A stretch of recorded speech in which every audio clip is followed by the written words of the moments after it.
Blog Talk Radio. The motherfucking saga continues. Yo, what's up, world? It's badass thuggin' like I usually do, and you better turn it up, bust some speakers out, cause we off the motherfucking cuff. You dig how we do it? Dog Pound Gangsters 2000 and beyond. Blech. What's up with it, y'all? Man, don't change that down. This your player partner, the legendary Cocaine. And you tuned in live to Off the Cuff Radio. Better not touch that down. Yeah, this is Cassidy, the hustler. And right now, you listening to the Guillotine. Show them the respect they deserve, man. Off the Cut Radio, man. Y'all already know how they doing it, man. I need y'all to stay tuned. They've been doing it for years, so show them the respect they deserve. And you heard it out of Bars mouth. Easy. Keep it moving like this. Yo, this your boy Rampage. You're not rocking with the best. With Off the Cuff Radio. Classic. History. Fix your face to all you haters. We off the cuff, baby.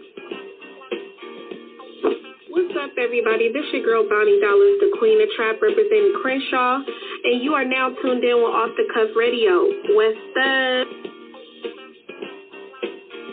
What's up, y'all? This is Miss Irresistible, giving a shout-out to the livest show on Friday nights, Off the Cuff Radio, and I'm live from the 704. Make sure y'all tune in for the blazing hot music.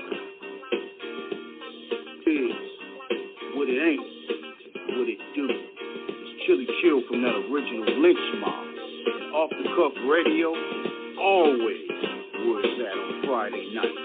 West, y'all.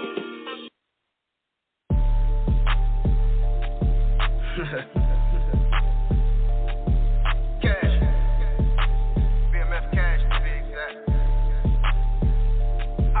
I be cakewalking. Niggas say they getting to the cream. I be cakewalking. Thumbing through them hundreds, feeling steam. I be cakewalking. 20 cities, 100 hit a team. I be cakewalking. Every day I hit the cake, get the cream. I be cakewalking. Niggas say they getting to the cream. I be cakewalking. Thumbing through them hundreds, feeling steam. I be cakewalking. 20 cities, 100 hit a team. I be cakewalking. Every day I hit the cake, get the cream. Before my name was Cash, Cash was the aim. Bands, what they call me, all these bitches know my name. I'm known for getting paper daily, staying up late to get up a little earlier. Give a fuck about a hater. Nigga, meet me at the shop. All cash for hood credit. Hit my dog Fry. Tell him bring me another Lexus. Go pick up these ends. Yeah, my diamonds disrespectful and they love the way I'm walking, bitch. Yeah, my cake talking. I be cake walking. Niggas say they getting to the cream. I be cake walking. Thumbing through them hundreds, feeling steam. I be cake walking. 20 cities, 100 hit a team. I be cake walking. Every day I hit the cake, get the cream. I be cake walking. Niggas say they getting to the cream. I be cake walking. Thumbing through them hundreds, feeling steam. I be cake walking. 20 cities, 100 hit a team. I be cake walking. Every day I hit the cake, get the cream. That's 100 foul every quarter. That's 36912. Damn near 400 foul. Watch the pocket swell. Ain't made shit off rap. Bitch, I be in my trap with a bitch from the Bahamas and I fuck with her mama. Paper keep adding up. She keep eating dick up. No, she ain't got corona. Bitch, she got the hiccups. My cake keep walking. Count cash, adding up. My cake keep talking. Count cash, adding up. I be cake walking. Niggas say they getting to the cream. I be cake walking. Thumbing through them hundreds, feeling steam. I be cake walking. 20 cities, 100 hit a team. I be cake walking. Every day I hit the cake, get the cream. I be cake walking. Niggas say they getting to the cream. I be cake walking. Thumbing through them hundreds, feeling steam. I be cake walking. 20 cities, 100 hit a team. I be cake walking. Every day I hit the cake, get the cream. Cash.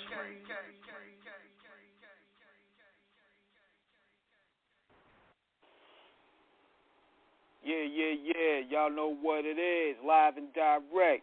Off the Cuff Radio, episode 430. I'm your host, King Eric, and this show here is sponsored by Da Vinci Clothing, Buddy Boy Entertainment, Jesse's Boutique, Core Financial, Fleetwood and the Cotton Pickers. I got my host T-Max with the facts in the building. What it do, y'all? Another Friday night of fantastic. It's the co-pilot to the head man in charge, King Eric. My name is T-Max. This is Off the Cuff Radio. Shout out to our co-host in spirit, Lala Sandman and Lady Chinchilla. And tonight, we got a very special guest that reps the black flag, no lag, from one of the baddest cliques out there, BMF. That's right, Black Mafia Family. We doing it for the 301 to 443 to 667, representing Baltimore. We doing it for Orangeville, Cherry Hill, Greenmount, Madison, Beret. Our guest tonight is one of the realest representing, and he stays freshest, keeping that bag intact with no slack. We doing it for all y'all out here, for the real G's in the street. Shout out to Erica the Plug in 87 Records, for which he is with the one, the only man with the money in the bank, BMF Cash. What it do, man? Oh, Tough Radio, what it is. BMF Cash in the building, man. Let's get it. What's going on, I'm in that cakewalk, bro. We got the cakewalk for it. Yep. First of all, I appreciate the love, man. It's really, really real, man. Cakewalk is definitely taking off. And, you know, obviously it's the one that everybody wanted to hear. So, man, it's pushing, it's moving, man. I appreciate the love. Dude, we appreciate having you on, man. I mean, you know, this is huge, man, in terms of following, you know, the BMF movement, you know. Free Meech, of course. We got to shout it out, of course, man. And welcome home, Southwest, you know, from last year. You know, this is huge, man. You're with a clique, you know, you're down with a crew that has, like, really been moving. You know, we got a lot to get to in terms of just talking about, you know, everything, the ups and downs, you know, and everything that's moving right now for y'all and for yourself across the board. So, like you said, man, I guess we're going to get to it. You know, tell us a little bit about yourself, you know, where you're from, how you got into the game, you know. We got a couple hours. Let's get it. Yeah, BMF Cash, man, born and raised Baltimore City. Shout out to my city. I wouldn't be me if it wasn't for my city. Rest in peace to the First Lady Juice. You know what I mean? That's my sister. You know, she was the first who believed in my music and believed in what I had going on and introduced me to the situation to go forward, you know. And she was the one that overworked everybody. You know what I mean? So I cannot stop, you know what I'm saying, because she was the one that believed in what I had going on, you know what I'm saying. So that's where that is. Man, free the big homie, you know. Welcome home, T, like you say. This is epic, you know. It's a lot going on with the series and all that. I'm not on the series. I'm real family, you know what I mean. My music is what I do. I got businesses. We doing, you know, a different thing over here. You know what I'm saying? BMF is grown way bigger than anybody could have ever imagined. You know what I'm saying? We are now on the television. You know what I mean? On a positive note, you know? My music is where, that's my journal. You know what I'm saying? That's how I express myself. That's how I get my point across. And I'm going to carry it like I'm supposed to. You know what I'm saying? Like, it's in me. You know what I mean? It's just not on me. So, I mean, we going to the top with it. You know what I mean? I'm down here in Atlanta now. You know what I'm saying? I'm from Baltimore City. I already made some moves. I'm bigger than what I thought I was going to be already. You know, people ask you, like, yo, why you ain't made it? You know what I mean? Well, that depends on the level of success that you're looking for. You know what I mean? Because I didn't expect to be where I'm at now, doing interviews. You know what I mean? Obviously, the music is going somewhere. It's the people are hearing it. They're listening now. You know what I'm saying? So, again, I appreciate it. Definitely. You know what? Observing how you guys move, man, it's like it's very inspiring in a way, because one thing that a lot of black men lack, for that matter, is structure. And I could tell with the whole way y'all move when y'all had like moving like a unit. And they just go to show when you move like a unit, you could be a dominating force and a force to be reckoned with. I mean, strength is in numbers, you know. It don't matter if you see one of us or if you see 100 of us. We still all together, you know, and that's what everybody knows about what was put together. You know what I'm saying? I mean, it was structured properly from the beginning. Of course, you know, everybody falls short here, falls short there. You know, we lose a couple. You know what I mean? But we still here. You know what I'm saying? We ain't gone nowhere. So this is the second round, you know? Definitely. And I tell you one thing about it, Cash, because the legacy that, you know, Meech and Southwest started, you know, with y'all, it's definitely been in good hands, because even with what happened to them along the way, obviously it's in good hands, you know, with you, you know, with Erica, you know, so many affiliates. So we can't forget Boogie as well. Shout out BMF Boogie, you know. Oh, man, big shout. He just dropped his new.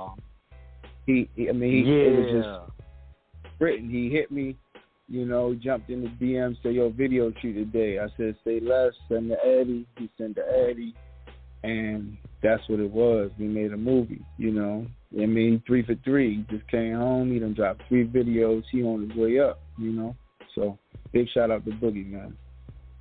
Definitely. So in terms of your rap career, in terms of going into hip hop, Cash, what was your introduction at a young age to it, and what made you decide you wanted to do it, and how did you end up meeting, you know, Lady Juice, First Lady Juice, from that journey? Tell us about that.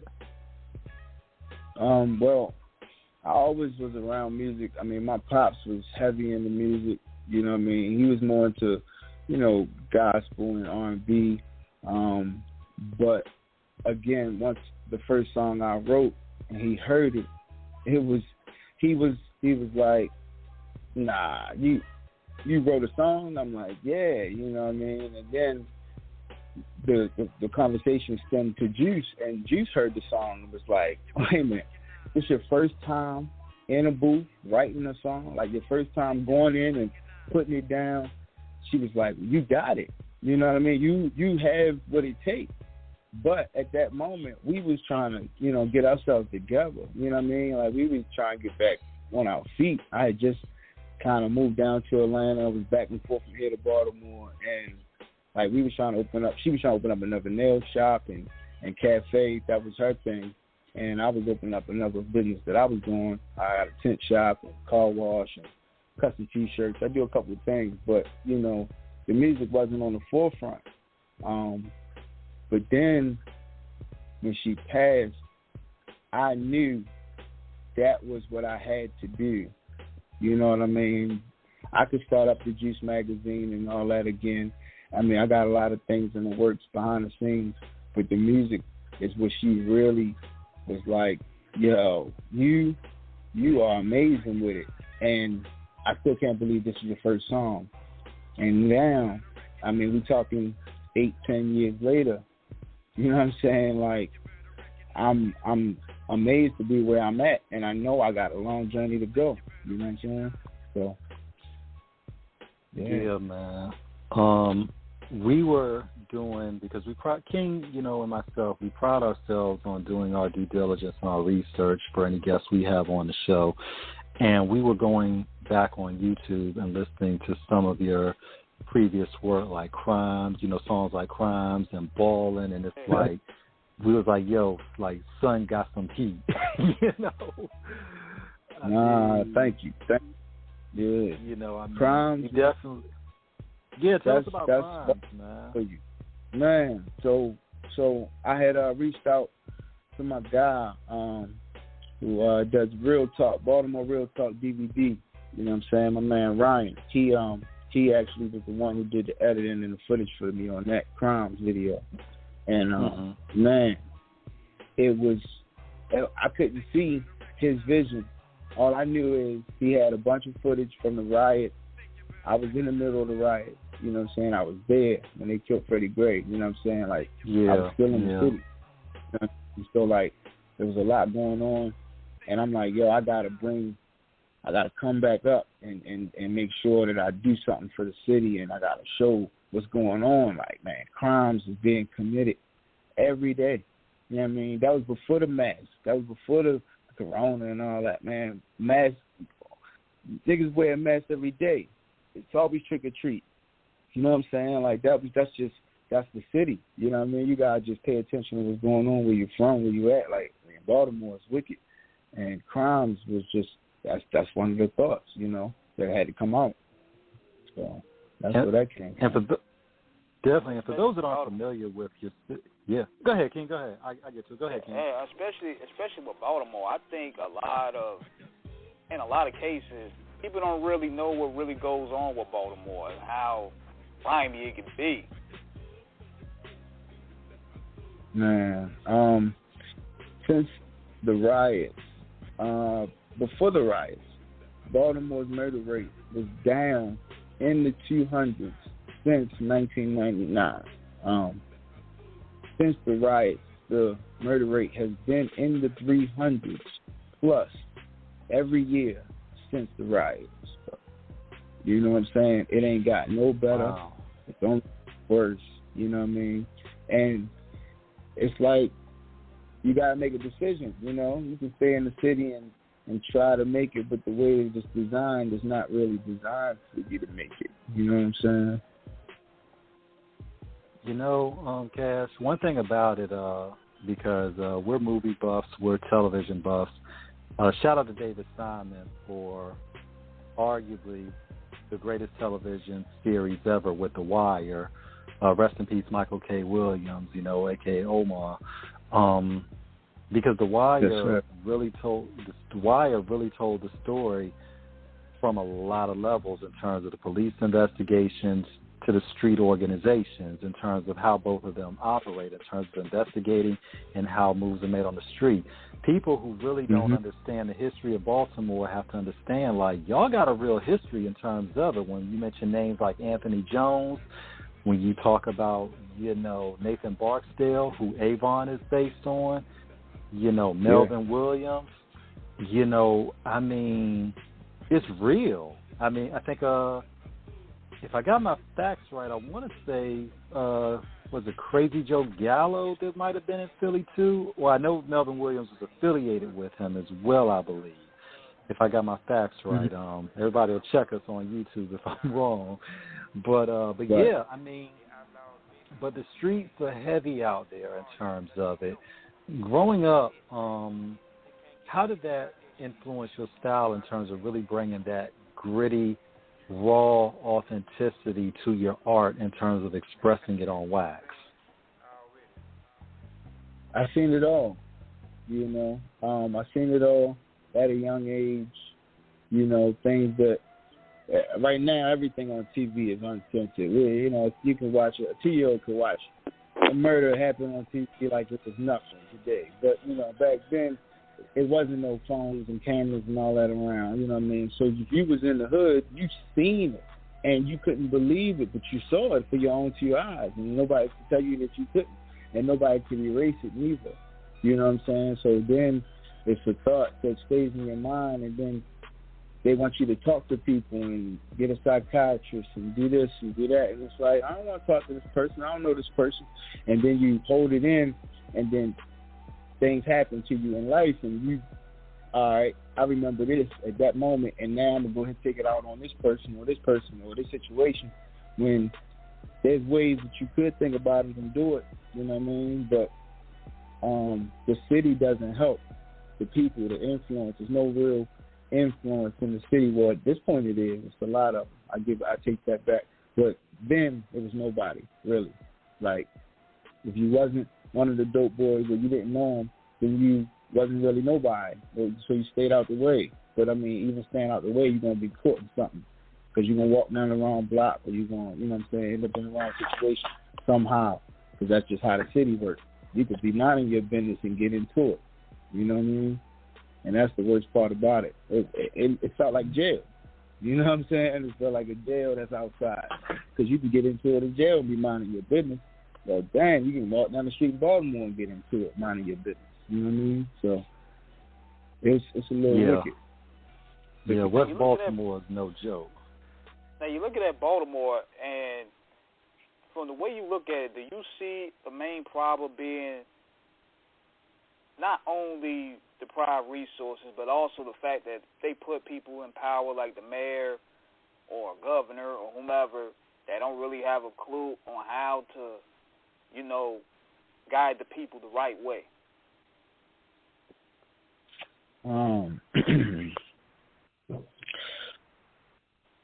It will take a lot, to get people back on course, because of so many years of being misdirected. You know what I'm saying? So it's not even like a politician or somebody, a governor. It took somebody from the community, like, for instance, Lil Scooter. Lil Scooter was the voice of Baltimore. He could control the city. He could have 100 kids come outside and do a dance. And at any peace rally or any football game or any basketball game at any high school or any college event, Lil Scooter could bring the city together. D.C. and Baltimore has never been together until Lil Scooter and Shy Money. What was that? What's that? Not Shy Money. I'm sorry. Shy Glizzy. Shy Glizzy and Lil Scooter did the Bird Flu, and that was the first time Baltimore and D.C. had came together, especially with some music. But I mean, just brought the city out, and then he got killed. So then, at that point, when you got thousands of kids in the city that look up to this guy and come out to his shows and dance to his songs, and he gives them a different inspiration to do something else, besides just sitting around and playing a video game or doing something like that. He actually had people outside doing things, different events and stuff like that. And then for him to be wiped out, you take away the motivation of the young ones, that don't understand why he's not here anymore and can't make any more music. You know what I'm saying? So, yeah. I mean, you're absolutely right, Cass. And the thing about it is, I think, from what King said about the government leadership in terms of elected officials, how much of a vested interest do they have in the communities that they are elected to serve in. And then when you look at individuals that grow up in the hood, man, PTSD is real. It's not war. It's not just war related in terms of being shipped overseas, dropped in the jungle in the desert, and you're fighting for your life.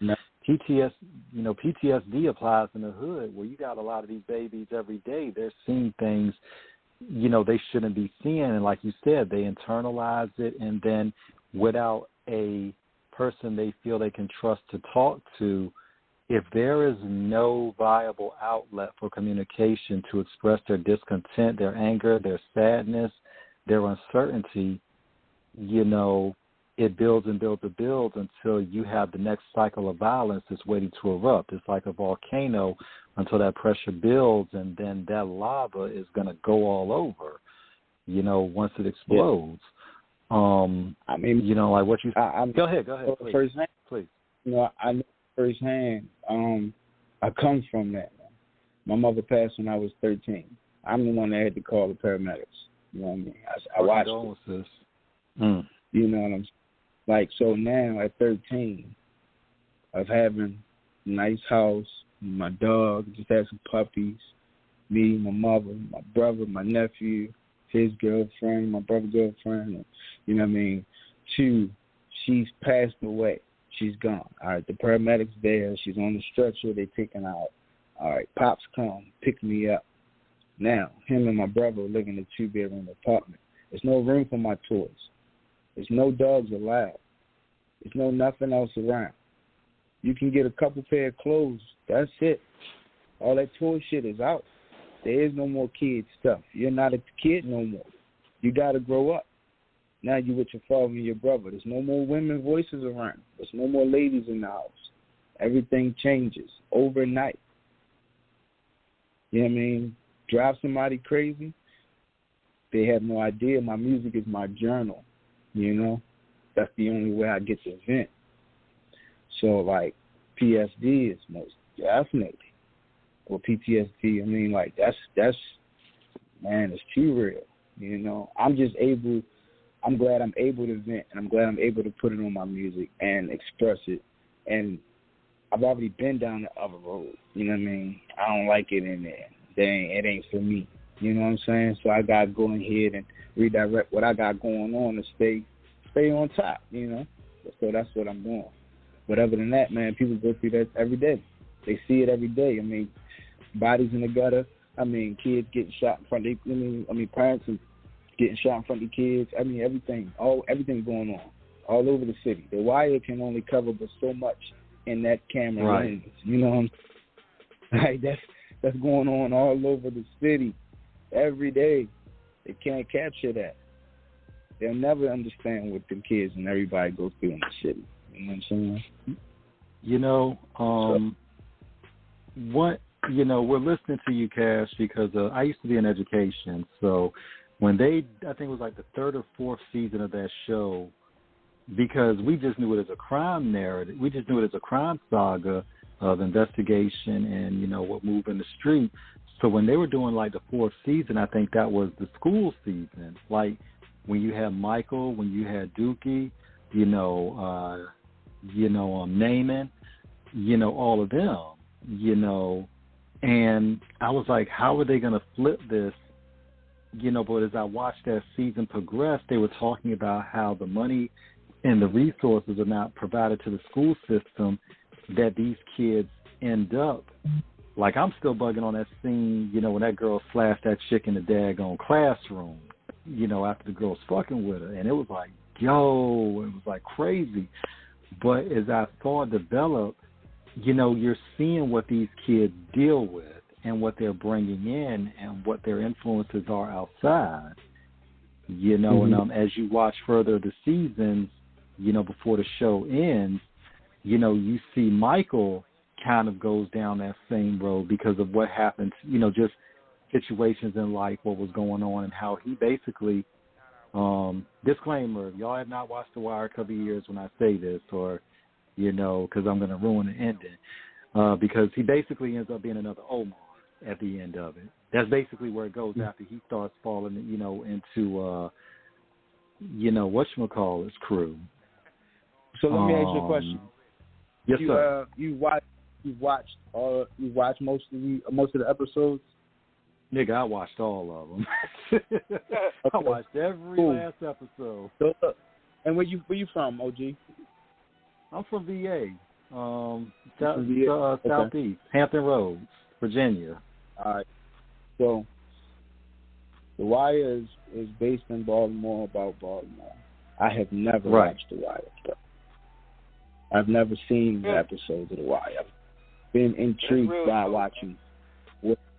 You know what I'm saying? Like that was for entertainment purposes. I lived in that shit every day, bro. That was not a game. You know what I'm saying? Yeah. Like it wasn't portrayed as a game at all. I'm not saying it in that manner. I'm just saying like I never watched a whole episode of it. And I'm going to tell you something, Cash. That's why that show resonated, because that show probably from every aspect of what went on, of how police investigate in terms of how they have to go through procedure and protocol to get wiretaps, to do, undercover stuff, to where you're looking at the criminal organizations, because Michael ended up working for Marlo in the end. Marlo came in halfway, I think around the third or fourth season. Marlo came in, and Marlo was the rival to Barksdale, and Marlo was straight stick with it. You know what I'm saying? What made it dope too? And you know what made it dope too was, and this is what happens in regards to cinema, music. You have people that pretty much live those experiences. People that express those experiences, writing that out and expressing it. Like you could tell from the people, from the way the storyline is rolled out, how the characters are developed. These people have lived that lived through that situation. And it's the same thing with music. That's how, even bringing this back to how you approach on the microphone, man, how you bring it musically. I could tell by listening to you lived through what you talked about, and therefore that makes the music stand out and the test of time.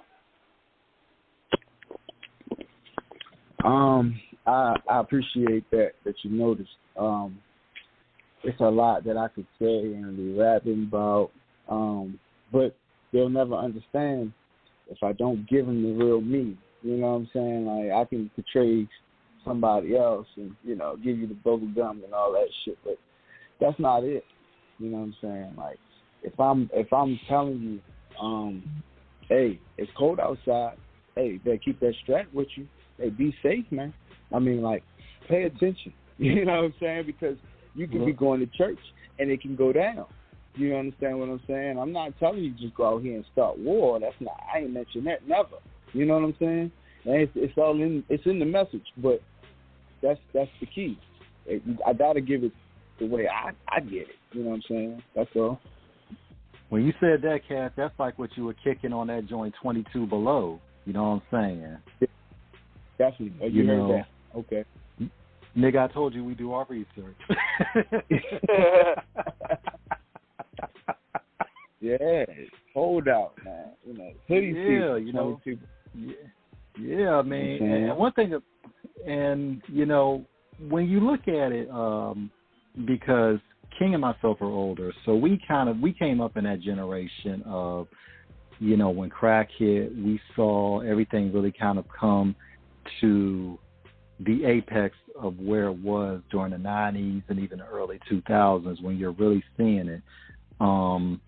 What do the youngins today have to understand about it from the perspective of what the street life really is?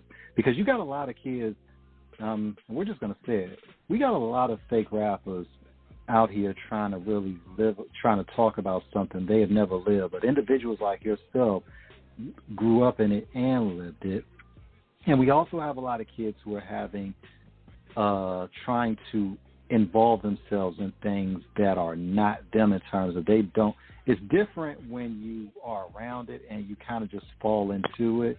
You know, it's just, we understand hood politics and we know how people fall into it, but then you get people that kind of get a fascination trying to live a life that they don't really understand. From really being out of them trenches, you know, even when you try to stay low, even the barbed wire can cut you when you stay low. What do a lot of rappers and, you know, young niggas coming up in the game who haven't lived that life really need to understand about what the streets really entail and the laws of loyalty and the code of the blocks?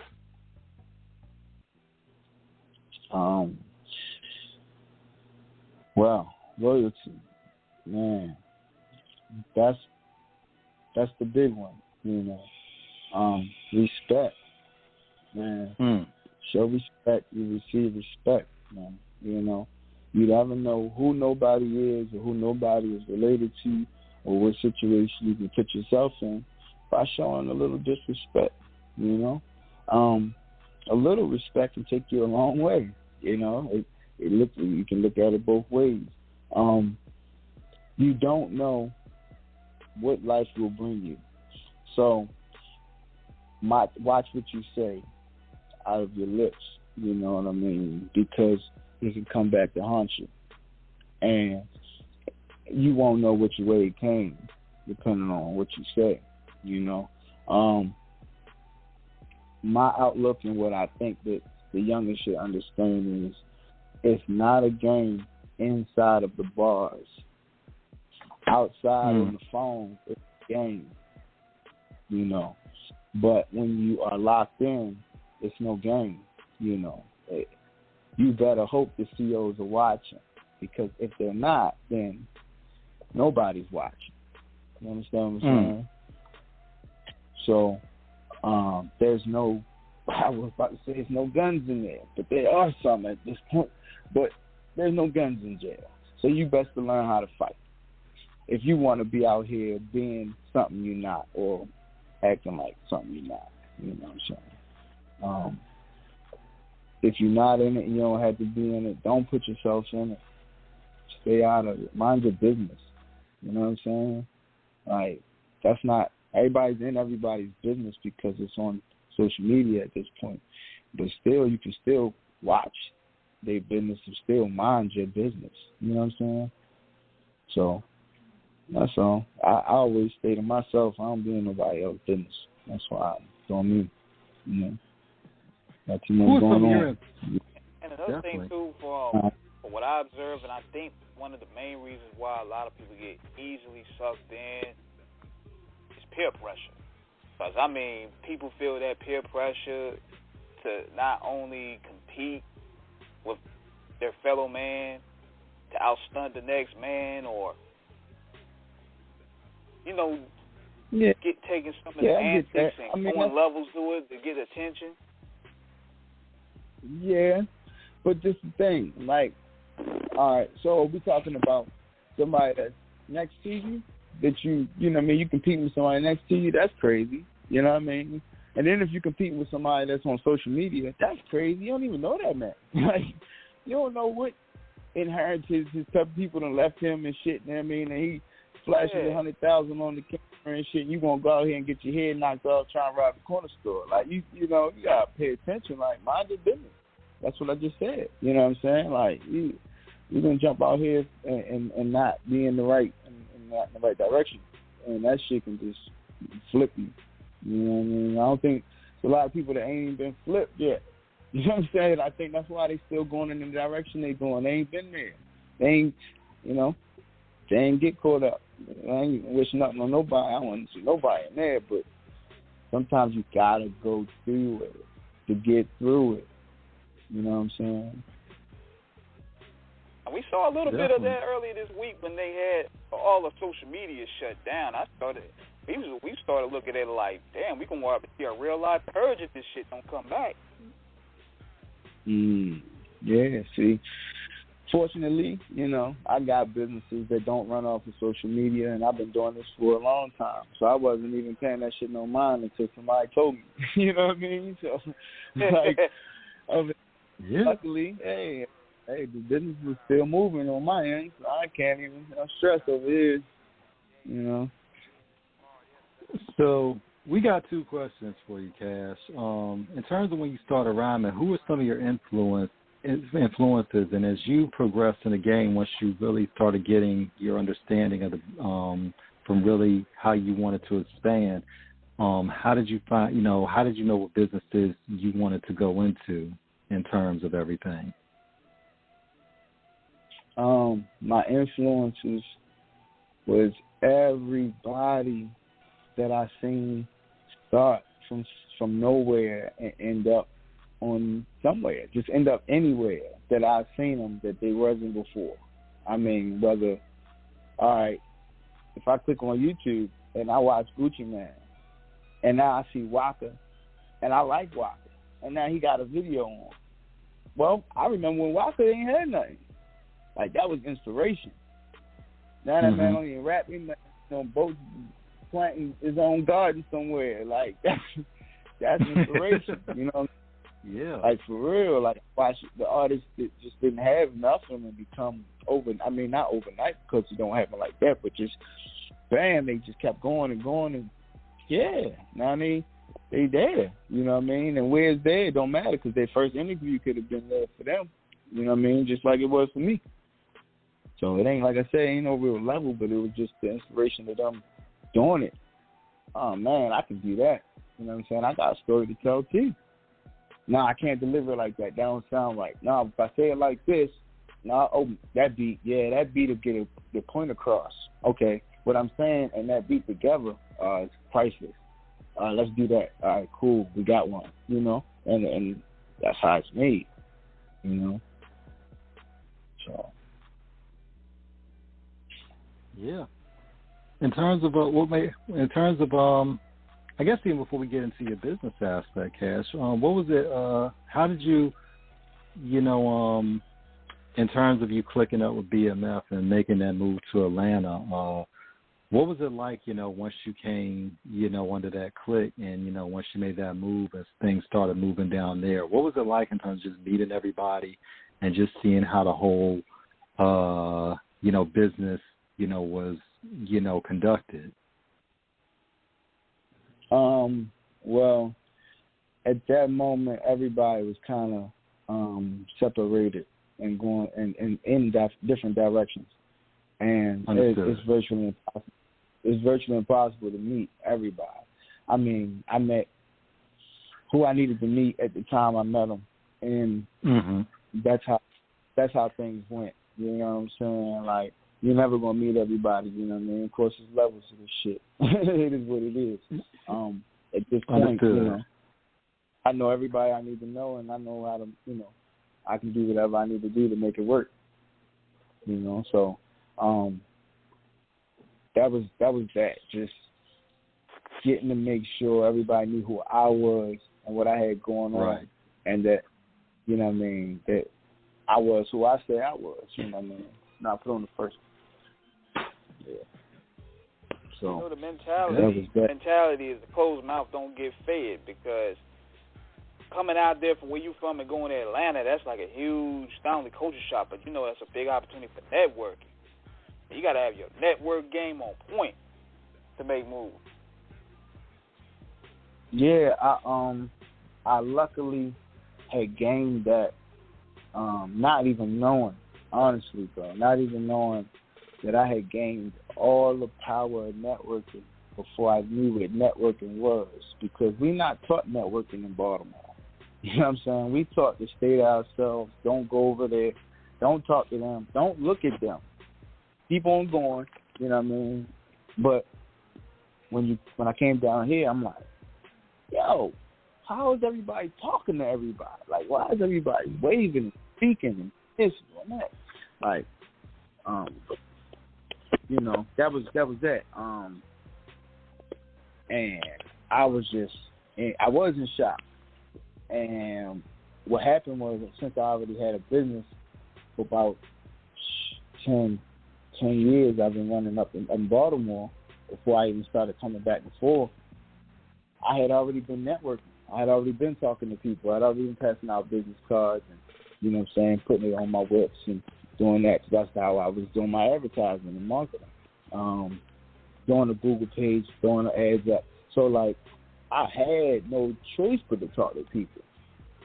So it really wasn't hard to me.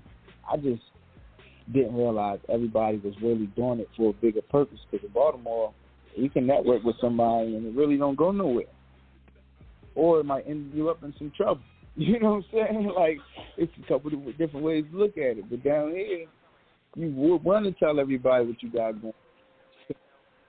It might go in a whole nother direction. Somebody could go ahead and be like, look, I got somebody that need everything you got right now and cash you out. You know what I'm saying? So that's how that goes. Networking is big down. Yeah, and I think, one thing about it, Cash, when because we've had so many artists on the show, a lot from Atlanta as well. Shout out, of course, to Cujo Goody from the Goody Mob. We had him on about a year and a half ago.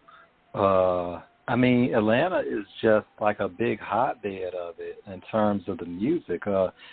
Networking is one thing, Cash. What was it like in terms of once you really saw the music scene down there, in terms of what was really moving? Man, if you, since I know you did, Catch 22, that was my first project. First time actually decided to go ahead and go forward and do it. You know what I mean? And if you listen to Catch 22 and then listen to Cash, Gas, and Tears, what happened was, when I first came down and was messing with my engineer, he was from D.C., so he was from up north like I was. So that's where the Catch 22 came. That's where them beats came, that concrete sound, that, the street lights and all that. Well, down here, it's not really the same down here. So, you know what I mean? It's a lot of different situations. It's not concrete. It's not a bunch of houses piled up on top of each other. It's not row houses. It's more spread out. You know what I mean? Bam. So then Cash, Gas, and Tears came out. Well, the bag got different. Clientele got better. You know what I mean? I'm seeing different people. I'm networking with different people. My engineer and producer with Cash, Gas, and Tears, he's from Atlanta. Whole new sound. Whole new me. I'm in the booth every day with like 10, 15 dudes from Atlanta. So now I ain't got no choice but to adapt with my sound. You know what I mean? Then I dropped new bankrolls. Now, the bankrolls are 50-50. You know what I mean? I got 50 people that say, man, I love it. It's crazy. Then I got 50 people that be like, yo, you singing on there. Yo, that's not you. That ain't Baltimore. Yo, come on. Yo. You over there, new bag. You know what I mean? But that was what I was getting out of Atlanta sound. And that's where I was at. Because that's what was going on. New bankroll down here. This is a new town. It's new money coming in. So we was doing that. Now, if you heard Cash, Gas, and Tears, the mixtape I just dropped, my engineer right now is from Baltimore. One of my old homeboys, you know what I'm saying? South Pack Mall. You know what I mean? He down here now. Now me and him in the studio every day. So now the sound is mixed. Now I done gained it. I done been down here. Now I'm versatile on it. Now we cakewalking. Every day I get into the cream, cakewalking. Thumbing through them hundreds, Philly Sting. Well, I mean, that's Baltimore and the South mix now. Well, there we go. Yeah, and, definitely from moving, with Twin Bricks, entertainment, to, 87. I mean, you definitely have gone through, those transitions. But as we listen to the stuff you were doing years ago to where you're at now, it's like you started off hot, and we just see the growth that you've, evolved into. What do heads really have to understand about the music industry in terms of really, because once you went in with it, Cash, you were all in with this, where we see a lot of artists who kind of go halfway into it, like they're just doing it as a hobby, but they still got other extracurricular activities, going on. What do you have to tell artists in terms of what the discipline and the stay-wittedness of doing music entails? Man, it take dedication, and man, you have to have a purpose. If you're going for a hobby, that's what it's going to be. People are only going to take you as serious as you take yourself. You know what I mean? These are the things that we ain't made up. These some back in the day quotes. I'm just, they come out like that because I get so much of my father and Juice and, just people that have been around me. They just come through and they be like, boy, if you don't do this because, boy, what would I was supposed to be doing? Oh, well, go ahead and do that. So, like, if you ain't serious about it, nobody's going to believe you. You know what I'm saying? I don't care how many times you're like, yo, I made a song. And I'm like, all right. But when was the last time you been, I made a song last year. Last year, man, it's people in the studio at 3 in the morning to 3 in the morning. Now, you can figure out how serious you want to take it, or if you want to be heard, or if you really want, it's a hobby. Okay, you know what I mean?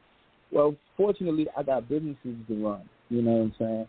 So if you don't have no income coming in, this is definitely going to just be a hobby, because this is definitely not a broke man's sport, you know what I'm saying? I ain't saying you got to put the 100,000 up, but you're going to put it up sooner or later in the long run. You know what I mean? You may not have to come out your pocket up front with it, but you're going to spend that bag to get heard. Or you're going to come out with that product that they got no choice but to pay for. And then that puts you on a different level. You know what I'm saying? I've spent a lot of bread on music and already felt discouraged and man, I don't know. But what else? What I'm going to do? What I'm going to do? Not do it? I'm just going to start and stop? I ain't never been that type. You know what I mean? Like, nah, you're going to start something. You might as well keep going. You already started. So take it serious. You know what I mean? If that's what you're going to do. Believe in yourself. You know what I'm saying? Get better, listen to people, take the criticism. You know what I mean? I get it all the time. You know what I'm saying? My lady beat me up like no other. But I tell you one thing, I gotta listen. You know, so it is what it is. Yo, and I'm glad you brought that up too, because people, especially in the field that we're in, we're talking about rapping, podcasting, journalists. We get criticism at all bands. Sometimes people are just very, very thin. Like, they'll literally go off on anybody, especially on this internet shit. They'll go off on somebody that's even saying something bad about their record, or, you know, your hat ain't looking that far to the side. So how do you maintain that composure and you know, understanding that it's just that person's opinion? I'm content with myself, bro. I don't need no validation. That's all. You know, some people need it. You know, they feed off of it. I ain't never been that type. I don't care what you think of me, you know. You want to respect me, and I'm going to respect you. And that's just what it is. I don't care if my shoes messed up, if my shirt got stained on. I don't care about none of that. I'm still me, bro. You know what I'm saying? So at the end of the day, all that shit don't matter to certain people. So then when you try to, you know, overdo it and, you know what I'm saying, think you this and think you that shit is bad. You're going to put yourself in a hole. You're going to miss your opportunity being that guy. You know what I'm saying? You know, head too high, head too strong, don't want to hear nobody, don't want to listen to what's going on. Things change, man. You know what I'm saying? You ain't got to change, but you got to change what's going on with you. Like, if the music around you changing and that's not hot no more, I mean, my engineer, he do it to me all the time. Yo, speed that up, bro. You making the song sound old. Like, wait a minute, bro. Wait. Yeah, no, you need that sometimes. All right, you know, give me that push. I'm going to take it. You know what I mean? All right, now I'm going to say it a little faster. Now, that's it right there. All right, cool. Now, but if I wasn't like, man, I don't want to hear what you're saying, cool. Now you're going to let me go out there and crash. You know what I'm saying? So, nah, just take it serious and be, you know what I mean? Stay in your own lane. Don't care what people think. Just do it. You know what I'm saying? Yeah. And, you know, one thing about it, I think a lot of people have to understand musically, this is something that hip-hop, you know, rapping, it's about your vision in terms of how you choose to express yourself. One thing about it, we talk to so many people on and off the air, and this thing is a real endeavor. I think that's what people got to understand as you move along in it, because there are no guarantees for anybody coming into the game that your shit is going to hit. You know, we've seen a lot of rappers. Look, I've said this before, shameless shout out to the Source magazine and Double XL magazine. I have every Source magazine since 1994, and I have every Double XL since 1997 when they started pressing up. So we see a lot of these artists that come in, that some of them make it and some don't. We saw Jeezy before Jeezy really blew. You know, we saw Rick Ross before he really blew. We've seen artists, you know, that were supposed to blow and they didn't blow. So it's a very uncertain climate, but it's something that, and you know this as well as anybody, Cash, but, you know, your shit, if it hits, somebody's going to hear it and somebody is going to appreciate it. And somebody's going to bring you on their show like we did, because we were like, yo, we need to have this dude on our show. You know, so it's about real. It's about, you know, yeah. And that's what's been happening. I mean, honestly, again, I got music out. You know, I spent CakeWalk to a couple DJs, and the response was different than the rest of them, than the other ones. You know. It's like, hey, send me that song to my email. Like, what song? The song you played last week, I was in here, I heard it, but I need it so I can play it. And I'm like, oh, CakeWalk? Yeah, that. Oh, okay, maybe. And then he would bring another DJ to the club, and yo, wait a minute, yo, that's that joint right there? Yeah, send it to my email too. Here, take my email. Wait a minute, okay, so, all right, I know I got other ones, but the one that they're asking for is the one you got to give them. You know what I mean? I don't care what you think.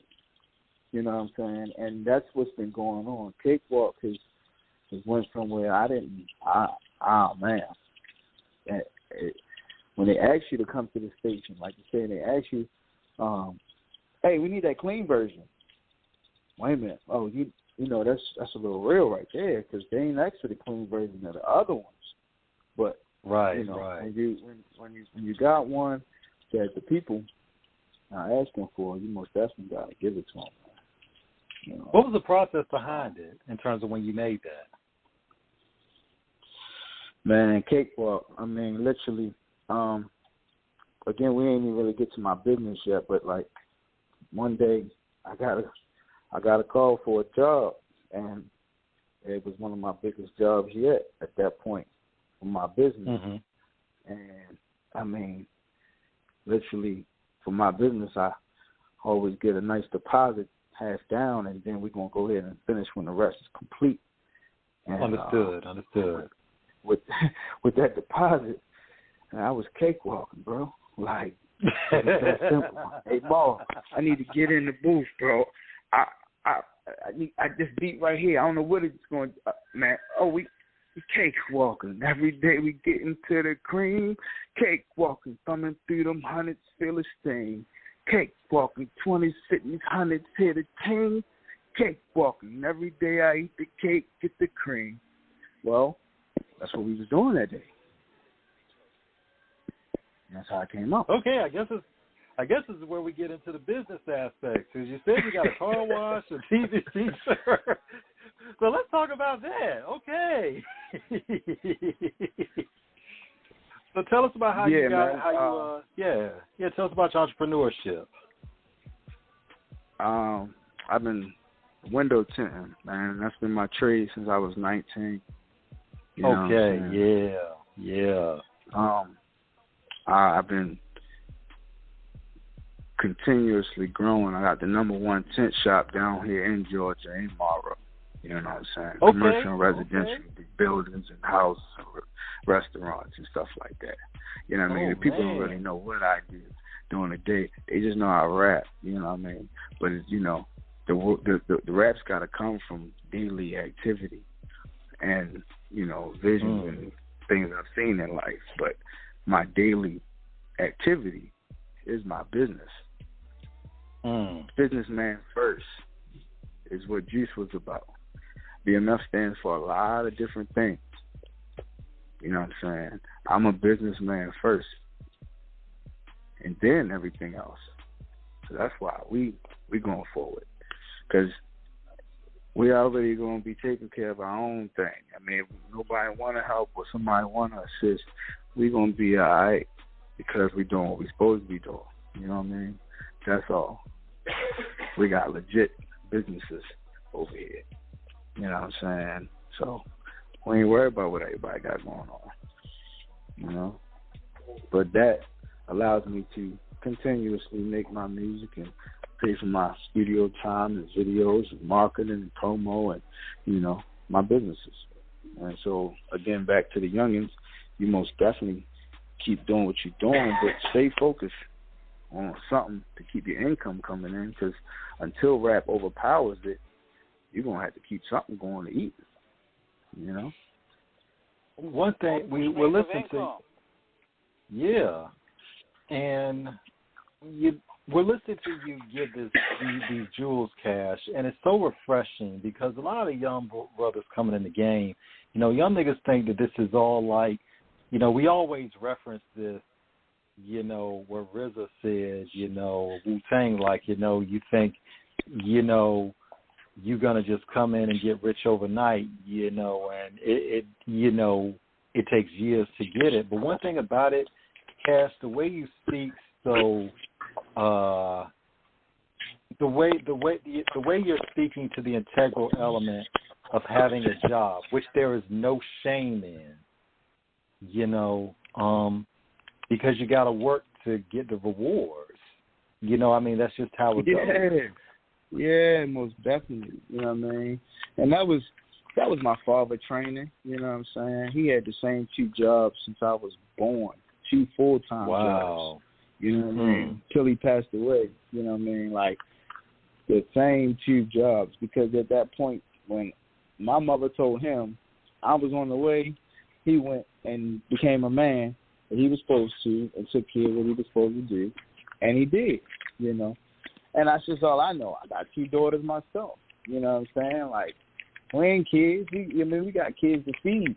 You know what I'm saying? So, like, keep something going on the table, because your table get low, it's going to get ugly. You know what I'm saying? That's when you start doing things you don't want to do and put you in positions you don't want to be in. You know what I mean? So. I think another thing. Is we acquire, like when we acquire what we learn, the most important thing is to apply it. And I think that's what we see with a lot of people, like they book smart, but not really applying those plans. Because, you know, DMX said it best, Shorty can't eat no books. Nah, not at all, bro. Not at all. No books. If you ain't getting out here and doing something, going to work, starting a business, doing something for yourself, I mean, like, you are just a waste of space in a sense. You know what I'm saying? Like, for real. A waste of space. And that's sad that there's people out here like that. You know what I mean? But that's the world we live in. You said that on the track. If you ain't a hustler, it's just a waste of space. You know what I'm saying? I mean, you know, you got to go out and get it. You know, so as we look at how, you know, obviously, you know, BMF has definitely got a brand in the name. You know, I mean, shout out to Sosa, because I got the book he wrote. You know, for those that have not picked it up, if y'all have seen the television series, y'all need to go get Sosa's book, because Sosa's book really breaks down that history. Shameless plug, but yeah, but it was a great read. It was a great read. Shout out to Dexter, man. He really delivered something comprehensive with it. With Meech Jr., in terms of him doing the show, what was it like for you all when you all got the word that 50 was going to, you know, not only produce the show, but Meech Jr. was going to be, you know, he was going to be cast as his father in the lead? I thought it was dope. I mean, straight up, what else could a father ask for, let alone the son? You know what I'm saying? Like, I mean, we talking about a legend in itself in the whole situation, but both parties are still here to witness it, and the son being, you know, portraying his father. Like, you know, I think that was like a major role for him. You know, that was a big win for that, for the family. That was a big win. You know, that I don't know what else besides, you know, Lil Meech had dropped some music before, and, you know, I don't know what else he was doing, but I know now, you know, 50 got him in some more roles, and he's gonna push him into more different films and stuff, man. Like, congratulations to him. You know what I'm saying? Like, he's definitely in a great position, and I know his pops is proud. You know what I mean? So. Yeah, man. Now, you know, we gotta ask you this because obviously this has been a bit of a trending topic this week in terms of what Blue Da Vinci has said. I read some of the comments on everybody's page, you know, and we're not going to get all into the circumstances with it outside of what he said about he don't want nobody playing with his name. I'm like, okay, because I know that story as well to a degree, and I'm like, okay, yes, Blue, you know, you were part of it, but then what happened. So it's like you're putting yourself in a position in terms of how it's going to be interpreted, but I just felt like, Blue, this ain't probably the best thing for you to kind of I'm going to just say it, to kind of make veiled threats in a sense. I'm like, especially when you're talking about a man's son, I'm like, that's probably not a good idea. Well, I mean, so Meech don't have anything to do with the writing or the directing of the situation. You know what I'm saying? So that's not who he's talking. He's not talking to Lil Meech. He's talking to the writers and the directors in the situation, because they can portray somebody's name to be good or they can portray somebody's name to be mud. And all he was saying was, don't portray his name to be mud, and if that's the story that y'all going to portray, then he's definitely going to feel some type of way about it. If that's not the story that they're going to portray, then don't nobody got nothing else to worry about or be said about the situation. For real, you know? So understood. I ain't got understood about it. You know? That's all. Right. I'm watching everybody else, you know what I mean? But that's all. I ain't got nothing else to say about it. Understood. So pretty much, as you, what have you found in terms of, you know, as you've gone on this musical journey, being a father, being an artist, you know, being a husband, being a businessman, in terms of all these different elements in your existence, Cash, what is it, you know, what have you learned about yourself? What have you learned about life as you've gone on in this?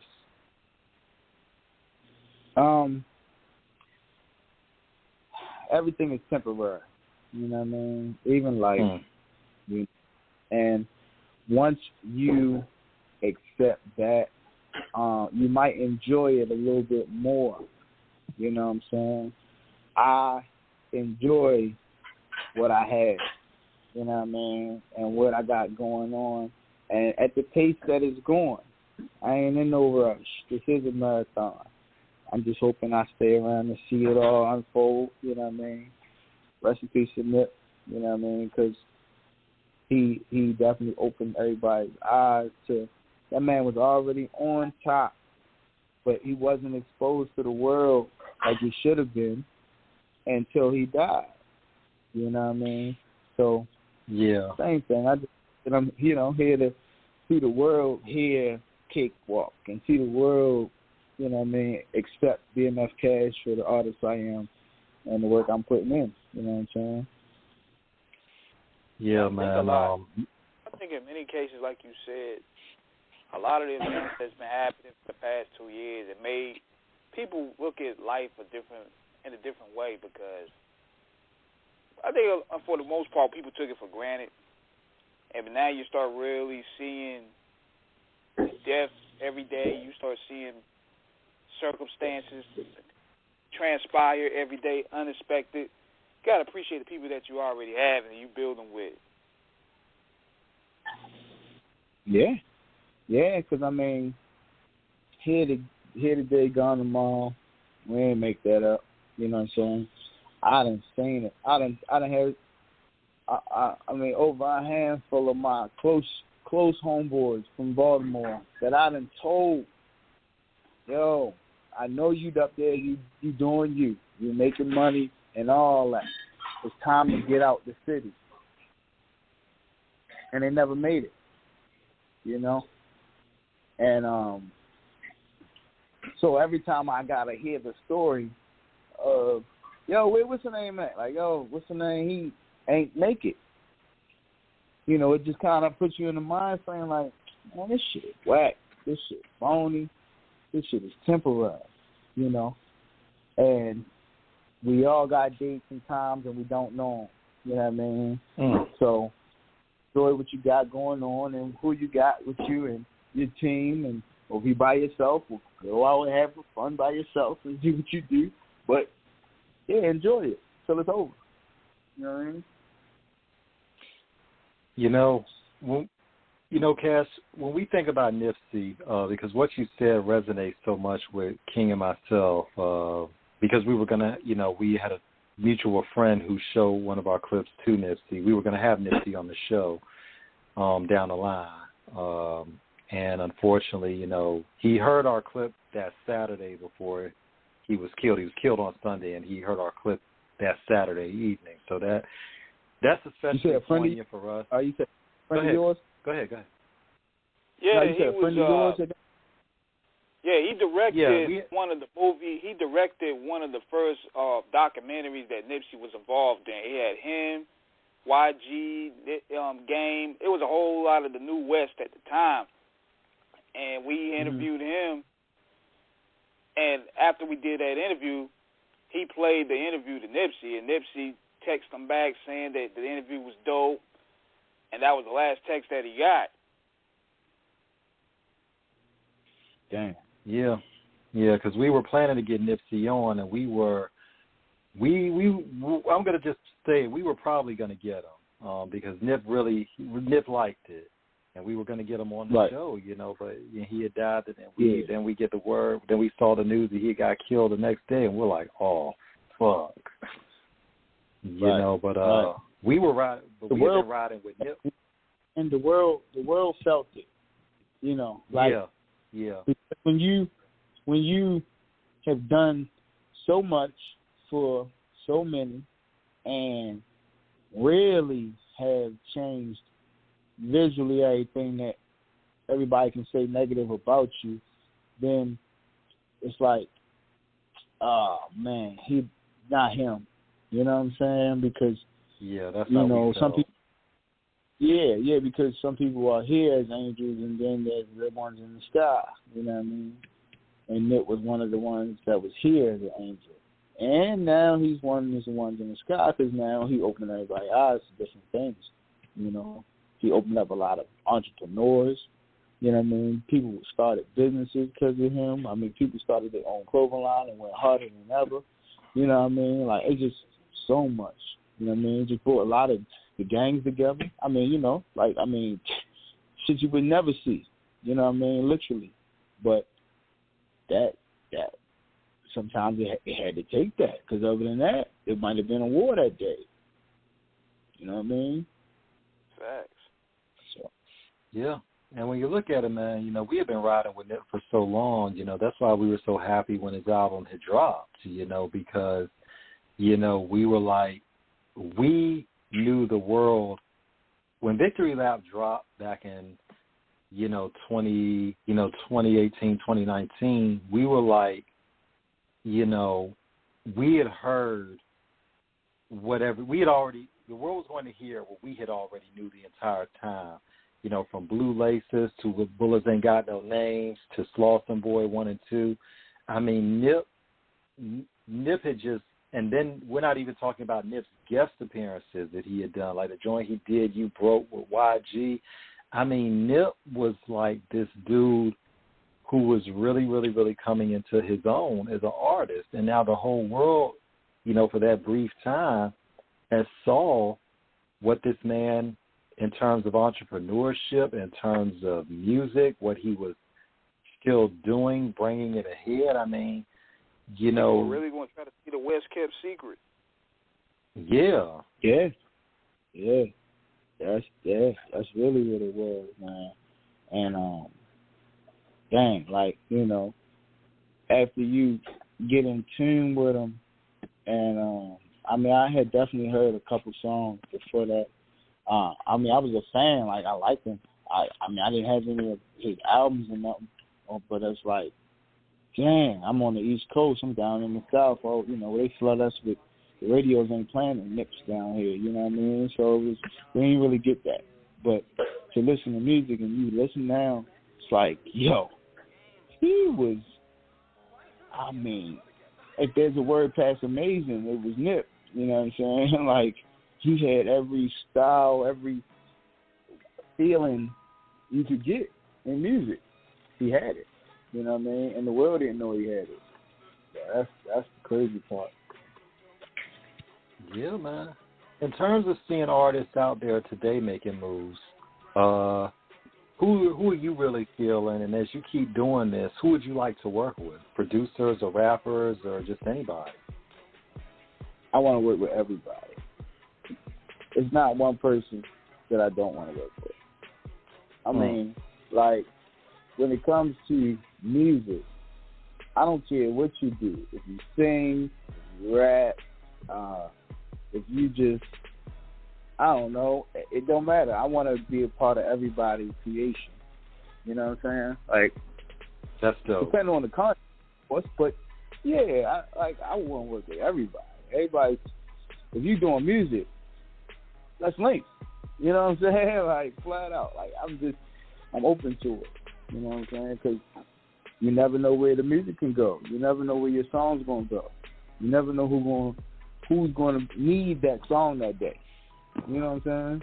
So, everybody. And it also goes with that what we talked about earlier about keeping pushing, because you never know who your music gonna reach. That one fan could turn to 100, and that 100 fans could turn to 1,000, and so on. And that's easy. That's easy because that one fan might have those 100 fans that never knew who you were, but that one fan, like you say, going to turn them into that because, look, they like that. They like the feeling that song gave them. Yo, you heard this song? Man, listen to this. It's going to make you feel like this. Wow, it do. All right, well, man, share it. Pass it on. Make everybody feel like this. I mean, that's pretty much what CakeWalk been doing, you know? For real. Yeah. And when you look at the music scene down there in Atlanta, you know, they, in terms of the networking, in terms of how stuff moves, you know, when you look at how Future, you know, Jay Futuristic, you know, Jeezy, Gucci Mane, you know, Ludacris, you know, Lil Jon, there are just so many, you know, they rep that area. You know, I mean, past and present. You know, I mean, even when you take it back years ago with Jermaine Dupri, what he did with Criss Cross, when you look at Dallas Austin, you know, when you look at Babyface and L.A. Reid with LaFace Records, I mean, the musical legacy, and you're an Atlantean, you know, you're well embedded there, Cash. You know, you're part of a rich history of musical legendariness. You know, what is it like to be part of that in terms of that scene, in terms of carrying on tradition? It's a blessing, first of all, you know, to be even put in that category. Shoot, I mean, hey, to be mentioned with those greats is good with me. You know what I'm saying? Like, I ain't even done songs with them yet, but hopefully that's coming soon. So it feels good, you know. I know I'm headed in the right direction. I got a lot of support down here. I got a lot of support around the world, actually, and it's bigger than it. I mean, when I get people that send me messages and say, "Yo, we playing CakeWalk in Dubai." Well, oh wow, the Emirates, okay, the Middle East, okay. To make you feel a little different, you know. It's like, okay, you know, I'm gonna put on me a clean black T-shirt tonight. You know what I'm saying? I'm gonna press my you know, it be a different feeling, you know. So like, all of it is, it's about feeling. It's definitely about the support, your team, you know, and the grind just can't stop. That's all. I ain't gonna stop. We got to ask you this, Cash, because Atlanta, everybody knows Atlanta's strip club capital. What is it like when CakeWalk and dropping the strip clubs at Blue Flame or Magic City? You know what's crazy? I don't know. I haven't been in Magic City to go see Wolf of Magic in a little while. I need to go ahead and slide through there. Okay. I've really been hitting a lot of the normal, regular clubs and lounges. I slide through a couple of clubs to just mingle with a couple of DJs, but man, shout out to DJ Dre. My DJ Dre, he in Gold Rush every Monday. He's been supporting me for years. You know what I'm saying? Like, he one of those DJs. He gonna spin it whether I'm there or not. You know what I mean? And he was definitely one of the first DJs that told me, you know what I'm saying, like CakeWalk was going to take off. You know what I mean? That's one of your, that's the one right there. You know, this was one of the first. Oh, Dre, listen to this. You know what I mean? And he did that. And shout out to DJ Calvin, man.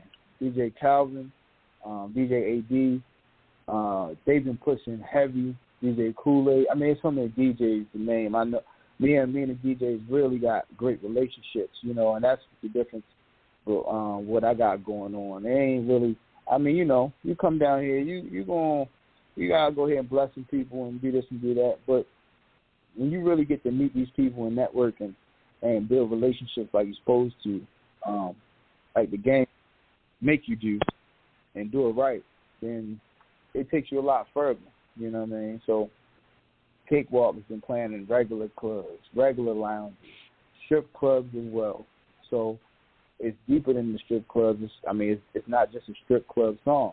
Everybody in the club, if it's Friday and it's payday and you club or you cakewalking, you in the lounge, it's brunch, man. Y'all, man, it's Sunday brunch, man. You in there chilling with your own, man. Y'all cakewalking in there. You know what I'm saying? It don't matter. It's for wherever you at. So that's what's going on with that one. And that's the beauty of it, Cash, because it's for a movement. Yeah, exactly. Mm-hmm. I'm gonna say it on Off the Cuff Radio on this date right here. That song is gonna become a classic. You know, I'm gonna just say it. I think CakeWalk is gonna become one of those. You had Buddy doing the dance. He was killing the CakeWalk dance. Oh man, shout out to Be Easy, man. Baltimore's finest, man. Be more like us. That man right there, me and him go way back. We did a lot of business. We broke a lot of bread together.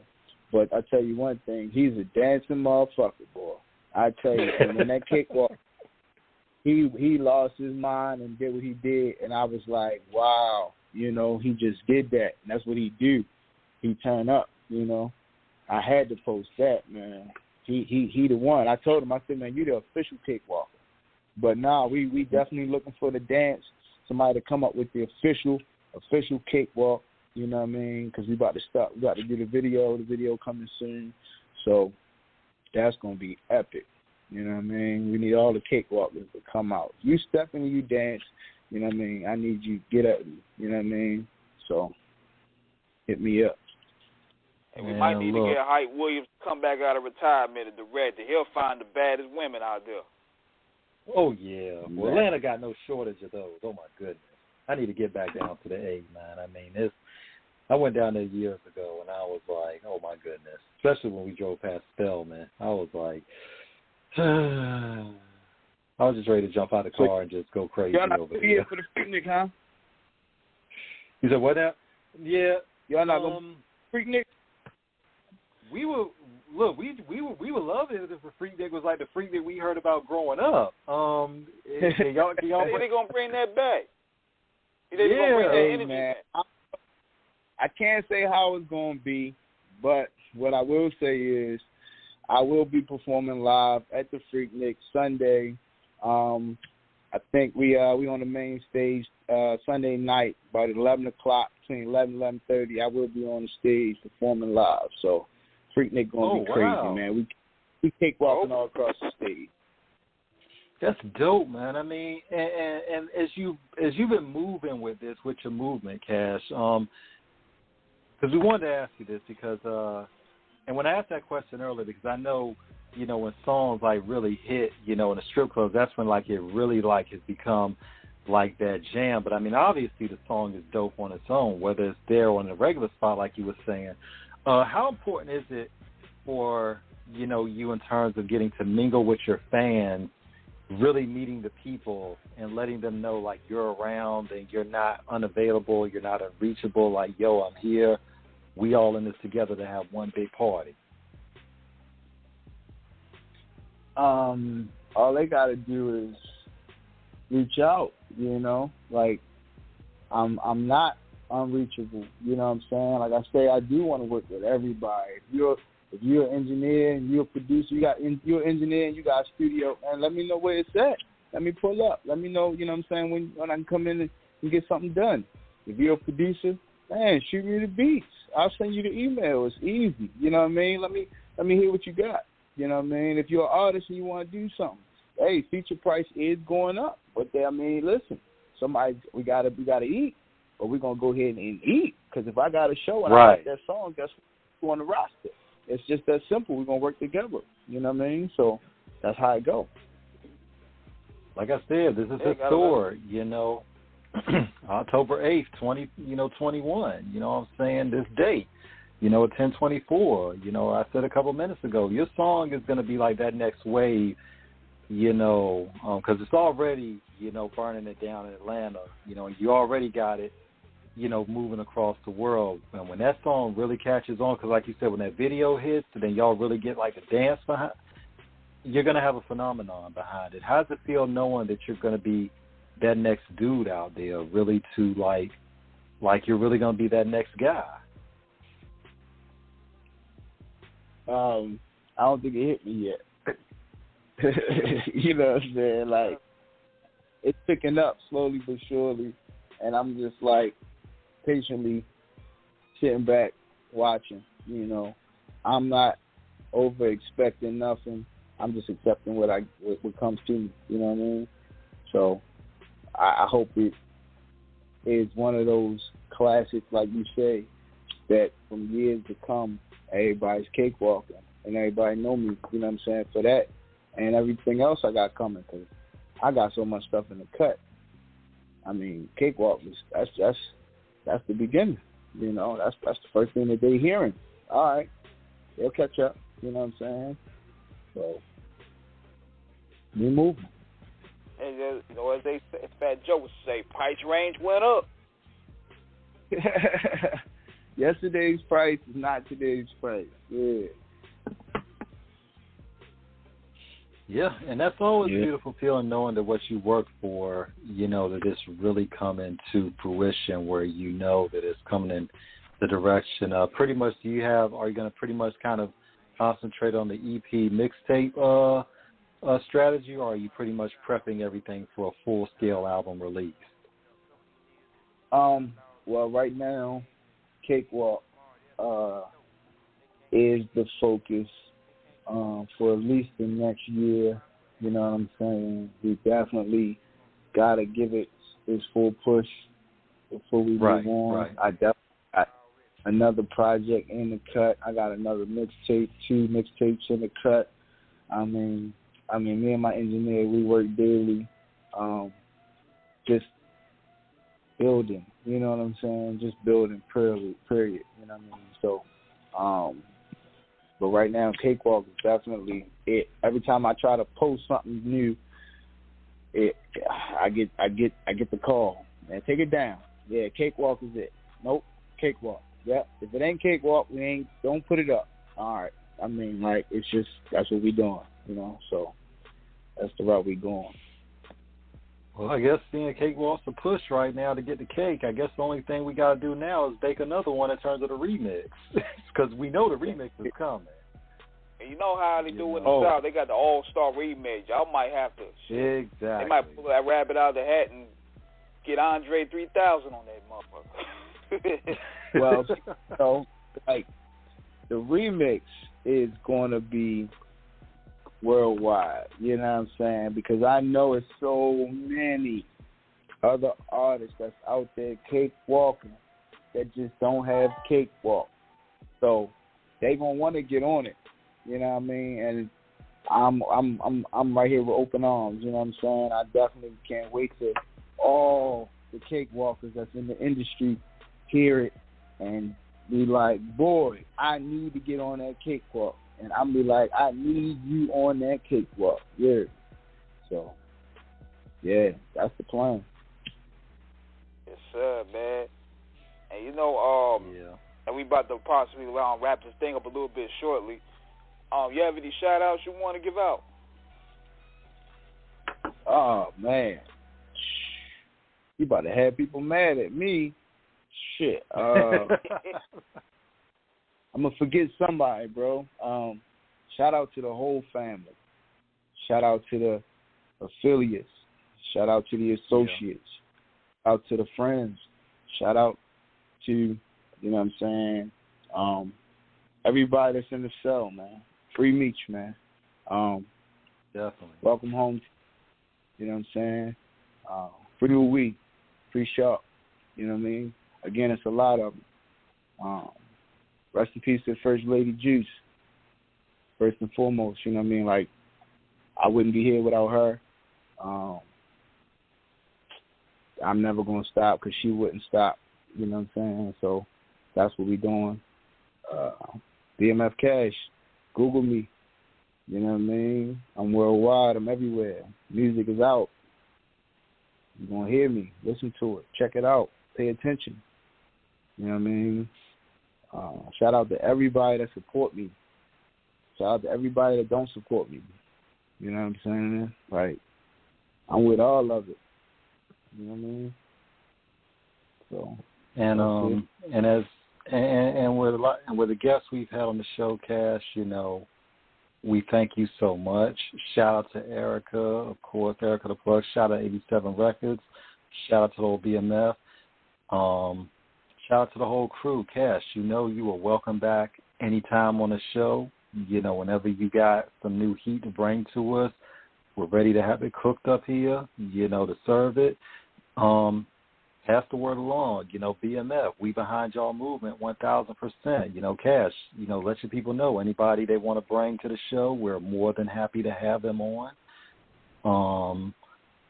You know, this has been great, man.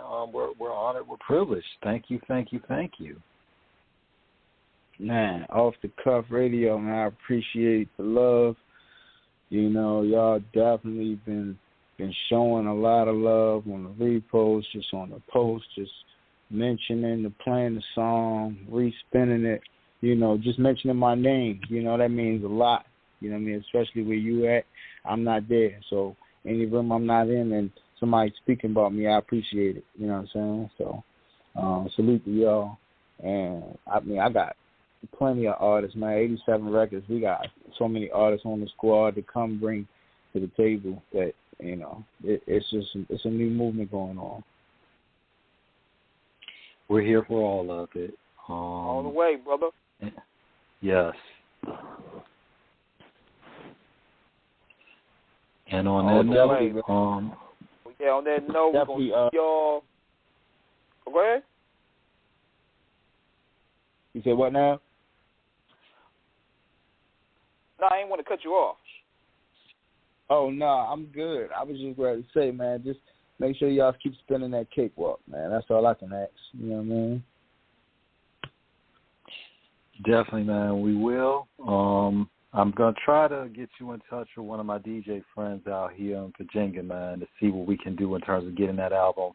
You know, we'll get that song, rather, you know, blowing down here. So you got, look, in terms of us making the acquaintance on this interview that was so incredible, you know, you got support from the people you haven't met face-to-face yet. And guess what? We're going to keep supporting it. We want to see you win and keep doing it, man. You know, you've come so far and you still, you know, running that marathon of magnificence. So keep that stamina of strength, you know, to excel and prevail, man. And we're behind you all the way. Anything you need from us, you know how to reach King and myself. We're a phone call away. Man, I appreciate that, definitely. So, yeah, on that note, we'll see y'all Sunday. We're going to have the Three-Headed Monster show going down with Yuckmouth and Dial Lansky from Dial 4 Radio, and we're going to be in it with it. From the Bay to L.A., And on that note, peace and God bless. See y'all Sunday. We out. Peace out. Peace.